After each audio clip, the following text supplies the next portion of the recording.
Hi, this is Harry Guinness for Squijoo, and today I'm going to show you how to use one of these digital backdrops with your own images. The backdrop I'm using is Path to Love, which you can grab from the Squijoo website if you want to follow along. So here I am in Photoshop. I've got Path to Love open, and I've also got this image. And I want to cut the model out of the background here and place her in the Path to Love. So we'll get something like this.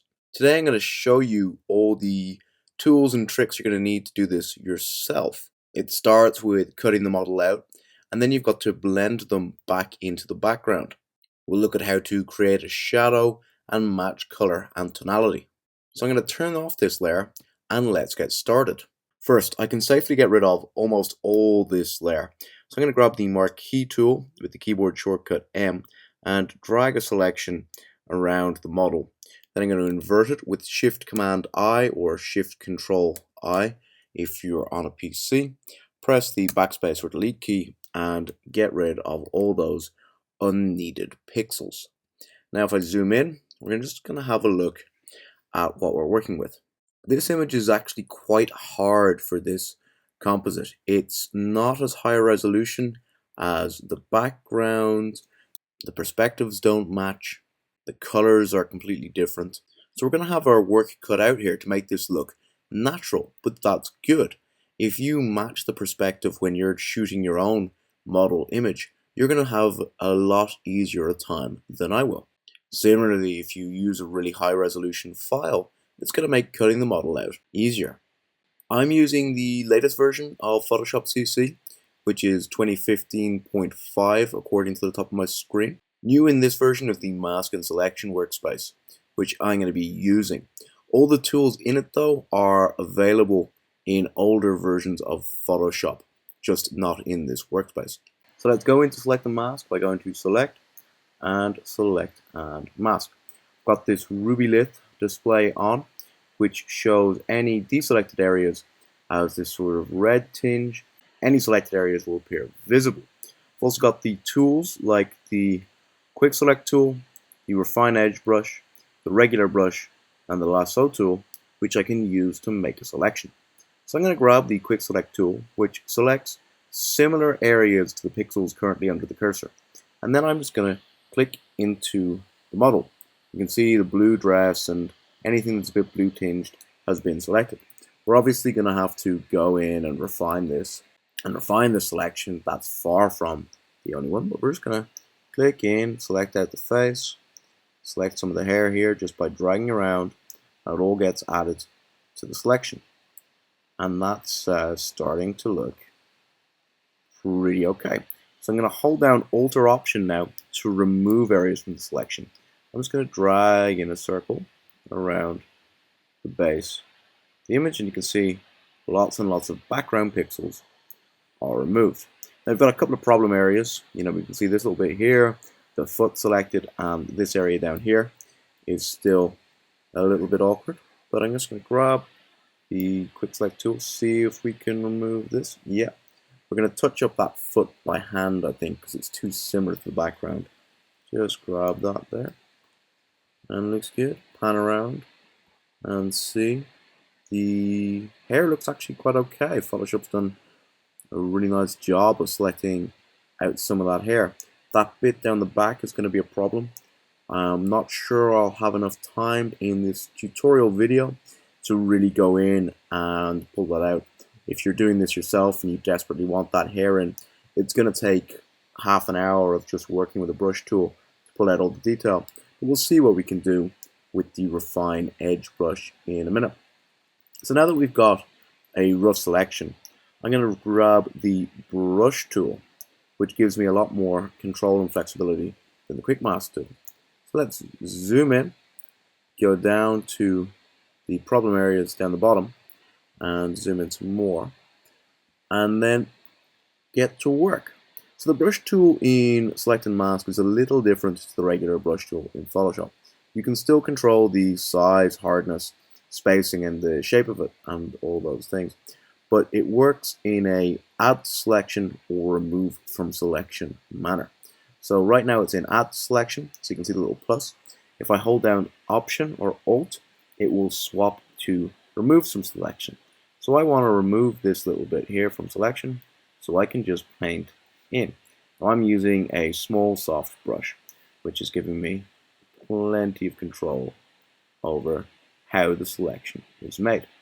If I want to mainly remove from the selection, I can click over and then just use the brush in removal mode. And then if I wanted to add, I could hold down Shift, but I prefer to leave it in add mode and hold down Alt or Option to remove areas from the selection. So let's remove that bit there. Photoshop did something weird. And I'm going to make the brush a little bigger. And then we're just going to paint in this foot. When you're working with the brush tool, what you want to do is keep going back and forth. So I'm just going to expand that selection, make sure I've got everything inside. Now there's actually some red tinged pixels in there, which are in the original image. They are not red toned because of the selection. And then I'm going to make the brush a little smaller. And then it's going to work backwards to that edge of the foot. And then I can work, just working back and forth until you've got an edge that starts to look good. Now this foot is a little bit soft. I'm not sure whether that's because the model moved a little, or the photographer shot this image with a slow shutter speed, or whether the camera is just a little bit soft around the edges here. Maybe the lens with an older lens or something. But whatever the reason, it's a little bit soft, and that's going to make this harder. It's always better to have a nice sharp image when you're doing selections and masks like this. Okay, so that's looking okay. I'm happy with that. And just going to pan around. Doesn't matter if this edge is rough, so we're going to add in some smoothing to the edge, and that will make things a little better. Okay, I think we need to just expand this gently and softly. So just working around the edge. See, that looks good. I think that looks a little funky there. So we'll remove that. And yeah, that's starting to look really, really nice. You know, Photoshop has done most of the heavy lifting for us. We've only had to come in and do a few areas like this, rather than going around and tracing with the pen tool, which can be a much more involved process. Something that we might explore at a later date, but for the time being, using these more hands-free methods are a much quicker way to work. So let's zoom out and have a look at that. Yeah, that's starting to look good. So I'm going to grab the third tool here, or the second one down, the Refine Edge brush, which you use to tell Photoshop where the edges are in your image. We'll zoom in, and there's only one we really need to use this for, which is the hair. I'm going to make the brush a little bigger, and then just come in here and just paint over the edge there, and see how Photoshop adds that into the selection. So right now it's in add mode, so when I paint over, it should be looking for edges to add into the selection. It's not going to do a perfect job, but it might grab in some hair detail. We'll have a look, see what it gets, and then we can decide whether we like it or not once we've got this output to a mask. Okay, is there any other hair areas? Yes, we've got some hair over here. Okay. Right, so that's Photoshop told where the edges are. Now we've got all these panels on the right here, or all these options on the right rather. These are the options from the Refine Mask option in previous versions of Photoshop. So if you're following along in an older version of Photoshop, you'd be able to use the Quick Select tool and the brush tool to refine your mask as you like in normal Photoshop. Then if you go into Refine Edge from the Select menu, you'll have access to the Refine Edge brush and all the options over here. So let's see what edge detection does. Turn on Smart Radius. This is Photoshop is just going to have a look at the selection and see what it thinks the edges are. See how it works with the hair. Smart Radius is just going to let it automatically pick the radius, or I can dial it in myself. If I want to go back, I can just turn it off, And that's not doing much outside of the hair, but so let's leave that off.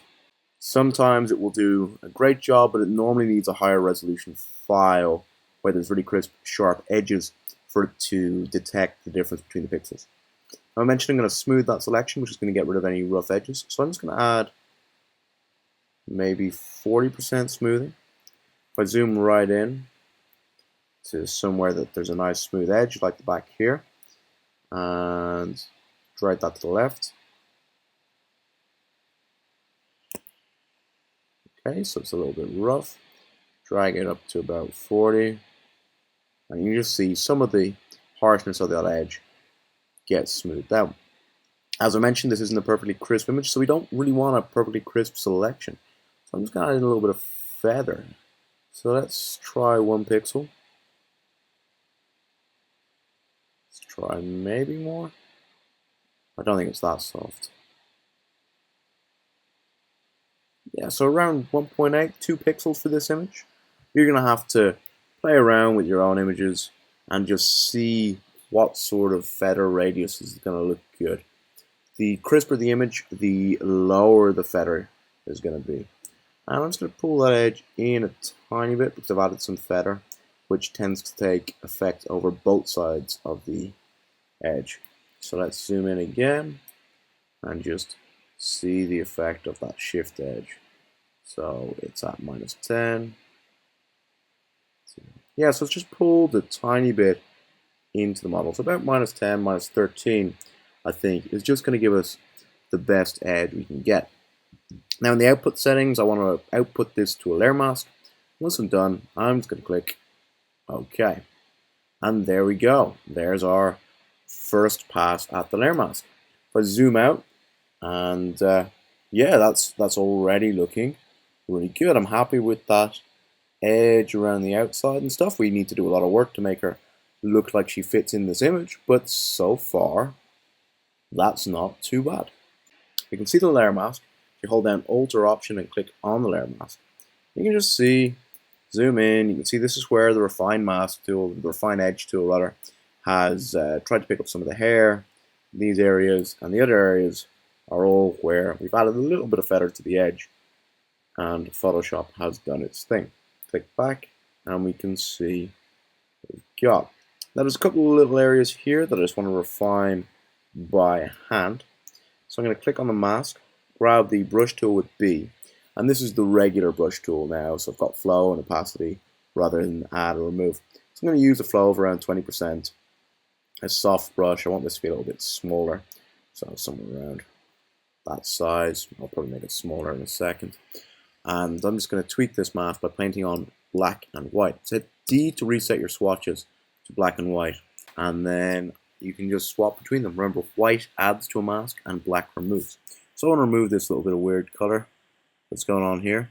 So I'm going to paint in with black and just get rid of that. Now I think I need to add a little bit to this mask. Swap to white and just start painting. So what's, yeah, so that, there we go, that little blue thing around the edge is actually some color fringing or else the color of the soul. I'm not sure which, but just paint that back in. Make the brush a little smaller, and I'm going to make it a little harder as well. And then I'm just going to paint with black to remove that area there. And that's the brush doing most of the work. That edge is starting to look a little bit nicer. I'm happier with how that shoe looks now. Just paint in a little bit more. Zoom around. Oop, accidentally adding a ruler. Or guide rather. Yeah. So how's that hair looking? That hair I think looks good. You can see with the Refine Edge tool, Photoshop has pulled in some of these strands of hair. It hasn't managed to pull in any of these ones, or a couple from here. They were just too blended in with the background. If you really wanted them in, the best thing would be to go in and mask them in by hand, or else to sample the hair color and paint in your own strands of hair. I think it actually works without them. If I was retouching this image, I probably would remove them because they were kind of messy. This just looks quite good. It's a nice hairline, flows behind her back, looks relatively natural. So let's see if there's any other areas of this mask that could do some work. So yeah, there's something weird going on with her finger. I'm not sure quite whether this is something in the original file or whether it's our mask, but let's just tweak this and make it look a little, so that's almost worse. So I think it's just the way the bracelet is falling around her hand that's making this look kind of funky. So let's add in some more. Yeah. There we go. Just add in some more of that bracelet, and that makes it look a little less. Just being careful not to add too much of this background back in. Just working back and forth. You know, this is a slow, deliberate process if you want it to look good. And running around, zoom out, and yeah, that's the selection done. You know, I could spend some more time tweaking this, go in, correct some of the slightly softer edges, but there's really no need. That's where you're getting into diminishing returns. If you're doing commercial work and really want it to be perfect, then you can go in and do that. But for just a quick composite like this, there's no need. So let's start to position the model in the scene. So I'm going to grab the move tool with the V key, and let's just move her around and get a feel for where she could go. Now, if you really want to make a composite look good and natural and avoid some of the issues of having to blend someone into the scene, what you can do is you can just get rid of their feet and put them somewhere here, you know, like this. You've still got to work with the imaginary line here of where the ground would be, but something like this, and it starts to look like the model is standing a little close to the camera, and it's more of a 3/4 length crop. We don't want to do that now for this image. We want to blend her in to the whole scene. So I'm going to blend her in somewhere around the bridge. I think she's a little tall for that there. Maybe like this. This is where matching the perspectives really helps in your images. You know, the more similar the shot between the background plate and the model you're putting in, the more natural they're going to look automatically. If you have the camera in the exact same position for both the model shot and the background shot, then you can just drop them in with no worries. If they're totally different perspectives, then you got a bit more work to do. Here, the difference isn't too bad that it's not going to work, but it still means it looks a little tricky. You just got to find a spot where she's going to look kind of natural and kind of part of the scene. So I'm thinking somewhere around there. I'm also conscious of the fall off in sharpness with this.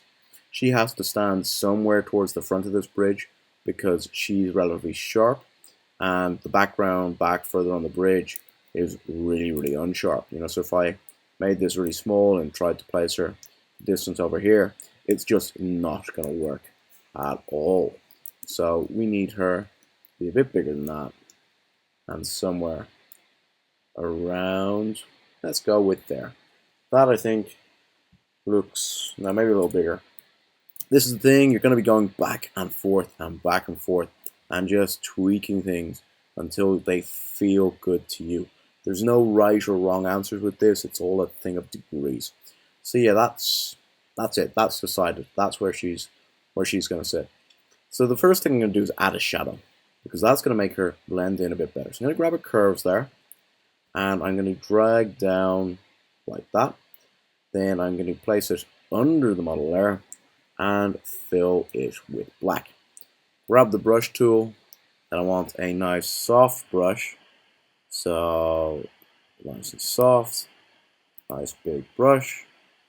I'm holding down Control and Option, or Control and Alt on a PC, to just do this drag around thing to resize and change the hardness of the brush. So I'm just going to paint in with white on the layer mask, and again my flow is about 20% in underneath here. And this is just going to be the shadow. Now the light isn't too directional here, it was obviously shot on an overcast day, so you've got some shadows around, but they're generally just from above rather than from anywhere in specific. So I'm just going to paint in this sort of general shadow underneath, make the brush a little smaller, make the shadow a little deeper underneath her shoe and other areas that are going to be a bit harsher. If I go too far, I can just come back out and paint away. Now that looks good, but it still looks a little hand painted. So what I'm going to do is go to filter, and then blur, and then Gaussian blur, and then 300 is much too much, but about 20 pixels. So if I turn off preview, turn it back on, you can see it's just softening that edge in a more natural manner. Press OK, and that's the shadow. So if I turn it off and on, you can see it instantly has this effect that makes her look far more in the scene. The next thing to blend her in is to start looking at matching the tones to the surroundings. So she's far brighter, more contrasty, and more saturated than this background plate. So what I'm going to do is I'm going to grab a curves layer, and let's start with the brightness and contrast. I'm going to grab somewhere in the midtones, drag down a little bit, and somewhere in the shadows, and just drag up a fraction. And then I'm going to change the blend mode of this curves layer to luminosity. Don't want it affecting colors. And I'm going to hold down Alt or Option and click on the layer there to make it only affect the background layer, or sorry, only affect the model layer.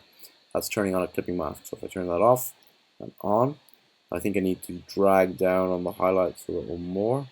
Maybe even drag down that very top point. Let's see. So yeah, that's darkening up things. Still not darkening up some areas as much as I'd like, especially around her face. But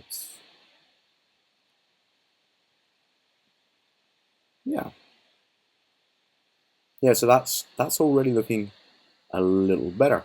I want to affect the saturation of the image next. I'm going to grab a hue saturation layer from the adjustments layer panel, and then hold down Alt or Option, turn that into a clipping mask, drag the saturation down all the way, and see it just affects her. And we don't want to desaturate it that much, but somewhere around 17–18%, that's going to look good.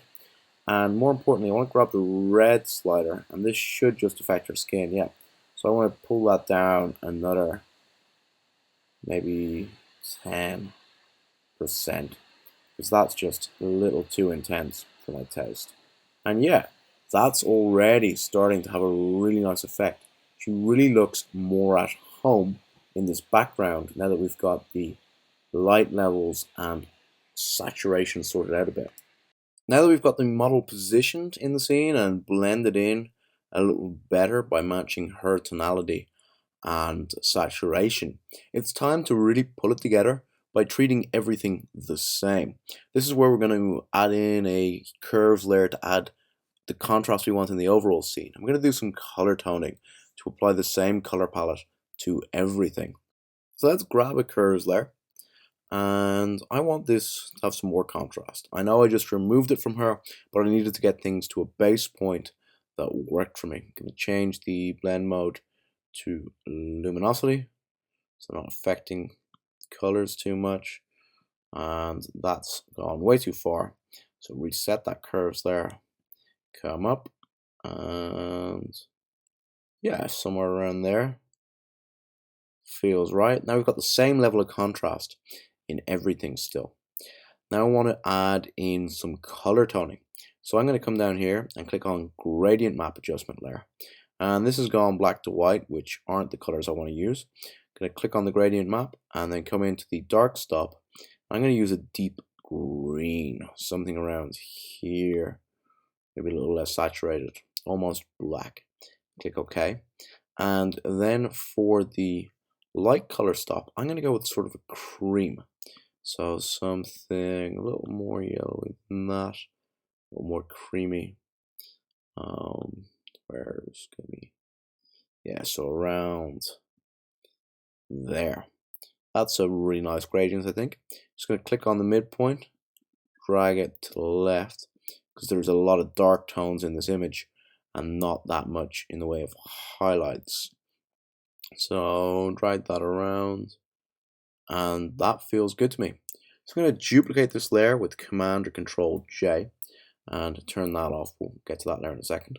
Change the layer blend mode of this to color, and then I'm going to dial the opacity right back to about 20% at most. So yeah, you can just see that this is adding green and cream to all the colors in the image. Green goes into the shadows and cream goes into the highlights, and that just brings the colors together a bit. Turn on the layer above it, and I'm going to try soft light blend mode for this. Have to dial the opacity way back, so somewhere about 9%. This is going to add some more contrast and a little bit of color. Sometimes this will work, sometimes it won't. I'm not sure it works with this image, so I'm just going to get rid of that. But try that with your images as well, and it might help them blend better together.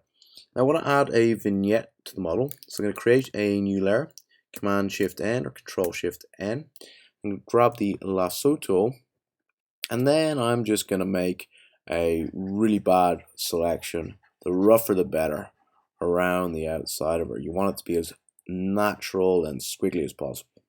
Then I'm going to invert it, Shift Command I, fill it with black, and then deselect it, and then go to Filter.